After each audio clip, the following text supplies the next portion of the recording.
This summer, the government of Gibraltar dumped blocks of concrete into waters off the coast. The incident triggered the latest heated exchange between British Gibraltar and Spain.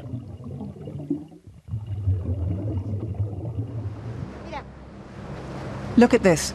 From here to the Gibraltar police boat, they've thrown concrete blocks in the sea across the entire area. 70 of them in all. They're ruining our fishing nets. What they've done is outrageous. They're stopping us from earning a living. We live from hand to mouth. We rely on the day's catch. And now they're preventing us from fishing here.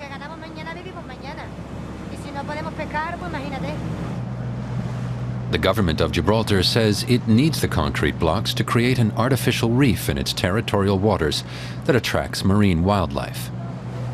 But fishermen in the Spanish border town of La Línea say the concrete blocks are in their fishing grounds. The conservative Spanish government seized on the issue and has made it a thorn in Gibraltar's side. It's also stepped up border controls. That's resulted in daily tailbacks and hours of waiting every morning between La Línea and Gibraltar. The official line is that the Guardia Civil is clamping down on illegal cigarette smuggling, but since the smuggling takes place in the opposite direction, it's a flimsy excuse. To older generations, it's a throwback to the 60s, as the German media reported in 1965. Earlier this year, the Caudillo ordered officials in La Línea to enforce existing customs rules more strictly. The reason? To tackle smuggling to Gibraltar. But that was during the Franco dictatorship. Shortly after this order, he closed the border completely. It was only in 1982 that it reopened to pedestrian traffic.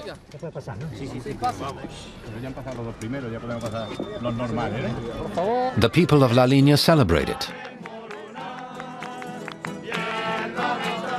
but then had to get accustomed to the long waits at the border crossing that are again standard today.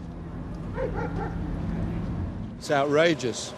It's outrageous. It's illegal. It's unnecessary.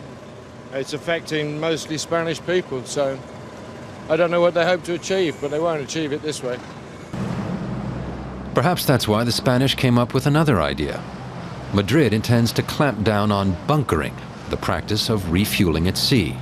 It's become a big business for Gibraltar, which is now one of the largest bunkering ports in the Mediterranean. Madrid warns of environmental damage, and environmentalists welcome the move, but there's just one small problem. On the Spanish side of the bay is a vast refinery run by the Spanish Petroleum Company.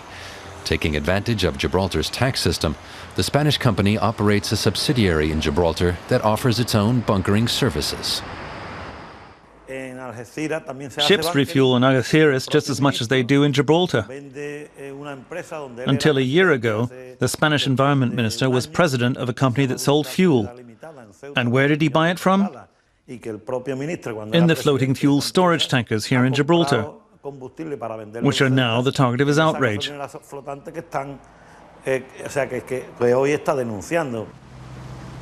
It's an absurd situation. And unfortunately for all those embroiled in the conflict, there's no end in sight.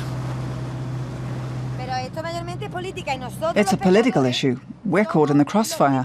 They're playing cat and mouse, and we're the mouse. Local fishermen are convinced that neither side is interested in protecting the waters off Gibraltar.